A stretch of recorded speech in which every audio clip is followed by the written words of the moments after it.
So here's a question for you. What actually is negative thinking? Now, if you Google that, it will give you some answers like overgeneralizing or catastrophizing or black and white thinking. But what it doesn't give you is anything specific. It gives you a whole bunch of different answers that are all kind of ambiguous. So, what I've done over the past decade is I've identified 7 phrases that are particularly detrimental for our mental health. And what I want to do is teach you those 7 deadly phrases so that you can remove them from your mental repertoire and replace them with something much more positive. Deadly phrase number 1 is I can't. In the words of Henry Ford, whether you say you can or you can't, you're right. But when we say we can't do something, not only is it self-fulfilling and self-limiting, but most likely when we say we can't do something, we won't even try. So, what's the opposite of I can't? It's why can't I?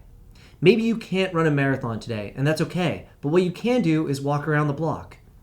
We focus on what we can do, then we build and show ourselves results, and that fuels us to continue in that progress. So, when you catch yourself thinking I can't, switch it around, ask yourself, why can't I? And focus on the little things that you can and let it build from there.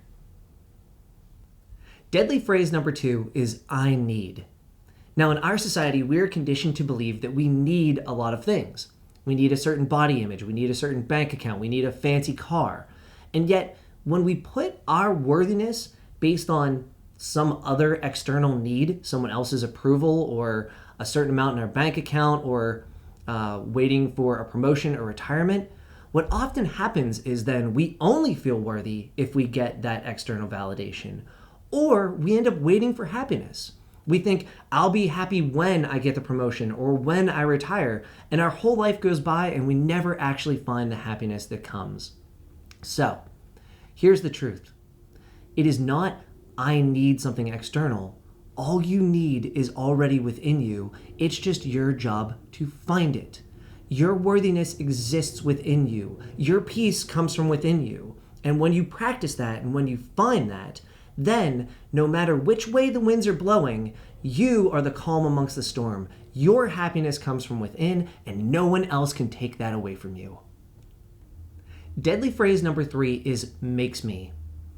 When I think of makes me, I think if I say something makes me, I am making excuses. For example, let's say I think my boss makes me upset, or my dogs frustrate me. What I'm doing is giving up all of my emotional power and control to that thing, to something external, and I'm making excuses. So what if instead, the next time we say, traffic makes me frustrated, we think instead, thank you, world, for this feeling of frustration. I trust that it's teaching me patience, or that it's teaching me assertiveness, or that it's teaching me to keep things in perspective. The opposite of saying makes me is taking ownership. It's looking at your emotions as a blessing and using them to guide you to your full potential. Deadly phrase number 4 is always and never. Now, this is case in point overgeneralizing and catastrophizing.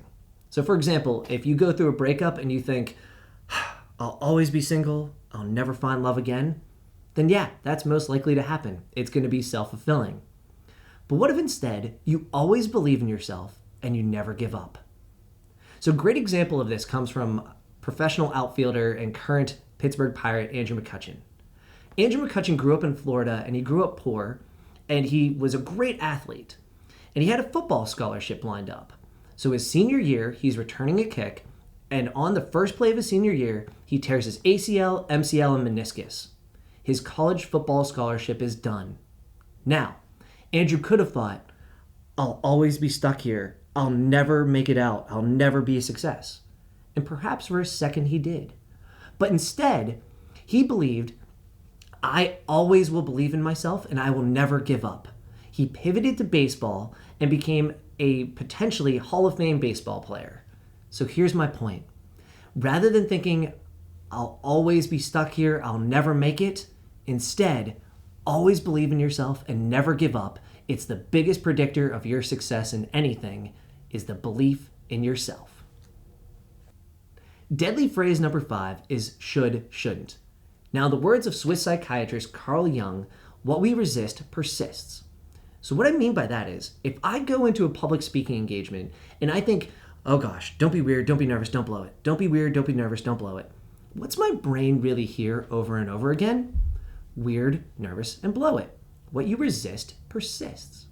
But what if instead I allow it and I accept it and I think, I feel a little nervous and that's okay. That's just my adrenaline getting me pumped up. But I'm going to be calm, I'm going to be confident, and I'm going to own it. Now, I still have to practice giving a good speech. However, the thinking goes a long way. So the full line is, what you resist persists. What you accept gives you the opportunity to transform. Deadly phrase number 6 is I have to. Now, there are a lot of things we have to do in life. We have to pay bills. In my profession, you have to do progress notes. We have to let our pets out when it's cold in the morning. The challenge is, if we label all of these things as have-to-dos, we experience them as burdens and as obligations. But what if instead of thinking I have to, I switch that in my mind and I get to my get to? I get to pay my bills because I get to be fortunate enough to live in America and be a homeowner. And I get to pay my bills and I'm very thankful for that. What if I get to let my pets out early in the morning when it's cold? Because I get to have a life filled with my pets and my children and my loving wife, and I can be grateful for that. What if I get to do progress notes because I get to do a job that I love, helping people achieve their full potential? Just that one switch in our thinking from have to get to can make a huge emotional difference and can add a ton of value to your life. Deadly phrase number 7 is things happen to me. This is that kind of story of my life victim mentality that you hear people say. Well, I don't think things happen to us. I think things happen for us. So here's an example. Do you remember back when MTV used to have Sweet 16 birthday parties? There was a show about it. And it was a bunch of rich, spoiled 16-year-olds who had lavish birthday parties. And what would happen is typically the birthday party would not go perfectly as expected, and the 16-year-old would be upset that the musical performance was underwhelming, or their friends didn't wear what they wanted them to wear, or the cake wasn't exactly how they liked it. The challenge is these kids had experienced no adversity in their lives, and therefore they didn't have much character. On the flip side, however, what about a kid who has to walk every day to go to high school to be the first person in their family to go to college? Which is more fair, being spoiled or having to walk to school? Now, life is not physically fair. It's uncertain, and there are things that will happen to you in your life. However, it is your choice if you label that and think, I am a passive victim and the world is happening to me, or if you embrace that, look how it can build your spirit, character, and resiliency, and believe that things are happening for you, and that makes all the difference.